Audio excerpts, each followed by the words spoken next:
반갑습니다. 한림대학교 교수 황현석입니다. 안녕하세요. 저 한림대학교에서 박사 과정을 하고 있는 강하나입니다. 네, 저희 첫 번째 질문 먼저 드릴게요. 일단 저희 빅데이터란 무엇인지 설명 부탁드릴게요. 네, 빅데이터란 이름에도 알 수 있듯이 데이터와 빅이라는 접두사가 붙었습니다. 뭔가 크다라는 의미를 담고 있는데요. 기존의 데이터와 그 의미가 굉장히 다양하고 복잡해져서 기존 데이터와 차별화시킨다는 의미로 빅이라는 글자를 넣었거든요.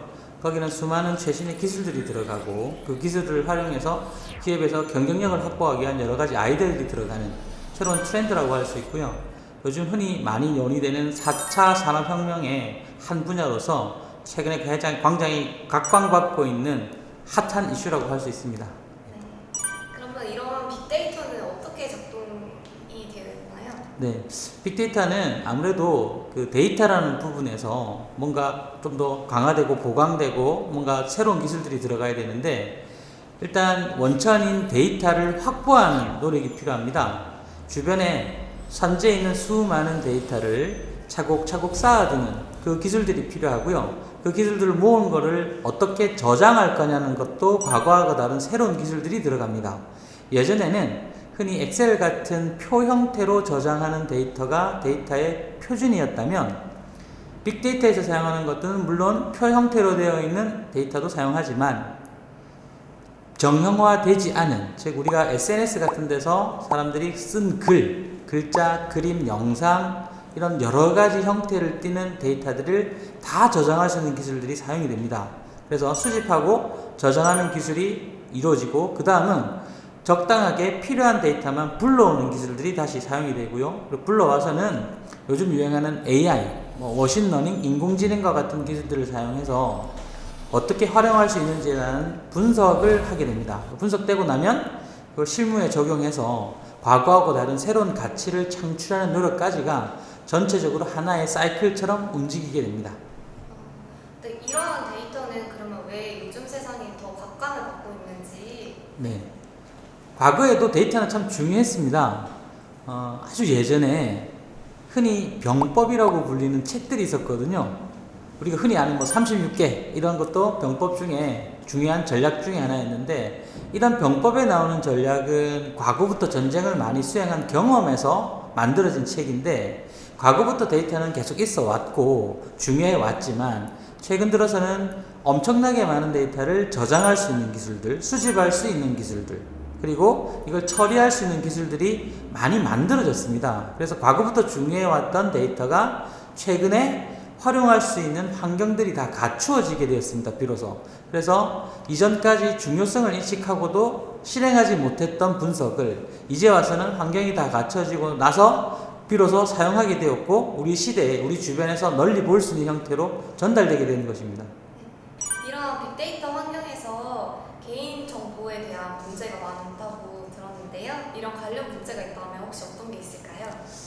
데이터가 많이 수집되면 우리가 생각지도 못했던 데이터도 그 수집의 범주에 들어갈 수 있습니다. 나의 이름과 주민등록번호, 인적사항과 관련된 것들도 수집이 될 가능성이 높거든요. 그러다 보니까 이렇게 많이 모아진 데이터가 나의 개인적인 정보를 포함하게 되어서 프라이버시에 관련된 이슈가 발생하지 않을까라는 걱정을 하게 됩니다.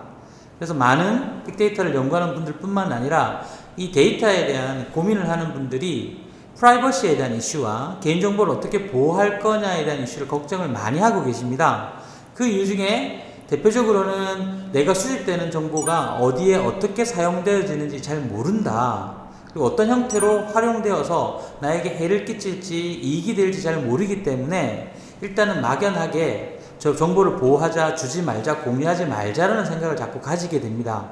그래서 정보를 다룰 때, 데이터를 다룰 때 가장 고민인 세 가지 법률이 있었는데 최근에 이제 작년 한 1년 전쯤에 그 법률이 개정이 되었습니다.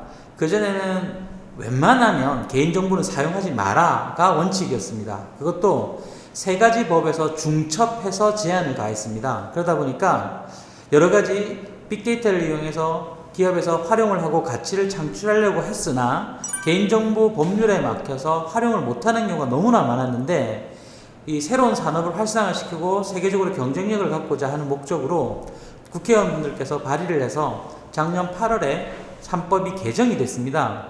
이 개정의 핵심은 개인정보를 어느 정도 준수할 수 있는 가이드를 제시하고요. 그걸 지킨다면 개인의 인적 사항을 많이 제거한 상태에서 기업의 경쟁력이나 빅데이터를 활용하기 위한 여러 가지 시도를 해볼 수 있는 가능성을 열어줬다는 게 큰 의의가 있습니다. 그래서 그 이후에 개인정보를 최대한 배제시킨 상태에서 각종 새로운 빅데이터를 활용한 산업들이 막 활성화되기 시작했고요. 최근에 보시면 카카오뱅크들이 카카오에서 자동이체 같은 송금 서비스를 굉장히 편하게 할 수 있고, 토스도 마찬가지죠. 그죠? 그래서 카카오톡에서 송금을 해줄 수 있는 이런 간편한 서비스는 그 사람에게 개인정보를 노출하지 않는, 즉 계좌를 노출하지 않은 상태에서 카톡으로 대화와 있는 그 사람의 프로필만 이용해서 송금을 해주는 서비스를 만들었거든요. 아마 대부분의 요즘에 20대, 30대, 40대 분들은 편하게 카카오톡으로 송금을 많이들 하실 텐데, 과거에는 계좌번호를 다 집어넣어야 되고 그런 번호를 어딘가 메모해두고 외워야 되는데, 편하게 대화를 하다가 그 프로필을 이용해서 보낼 수 있는 송금 서비스는 굉장히 편리하잖아요. 다만 이제 똑같은 개인정보에 대한 부분을 좀 걱정하시는 분들이 계십니다. 내 프로필을 어떻게 알아서, 아니면 내 계좌번호를 알아서 송금을 해주냐 걱정을 하시는데, 프로필을 이용하기 때문에 개인의 계좌번호하고는 전혀 무관하게 움직이고 있거든요. 그래서 개인정보 보호는 중요한 이슈이긴 하지만 그걸 해결하려는 노력도 동시에 이루어지고 있기 때문에 앞으로는 빅데이터를 활용하더라도 일정 부분은 굉장히 개인정보가 많이 보호된 상태에서 될 거라고 기대하고 걱정을 조금 덜 하셔도 될 것 같습니다. 네. 네, 연구원님도 한마디 부탁드릴게요. 개인정보에 관해서 어떻게 생각하시는지. 아무래도 빅데이터 하면은 함께 떠오르는 문제가 개인정보 문제일 텐데요.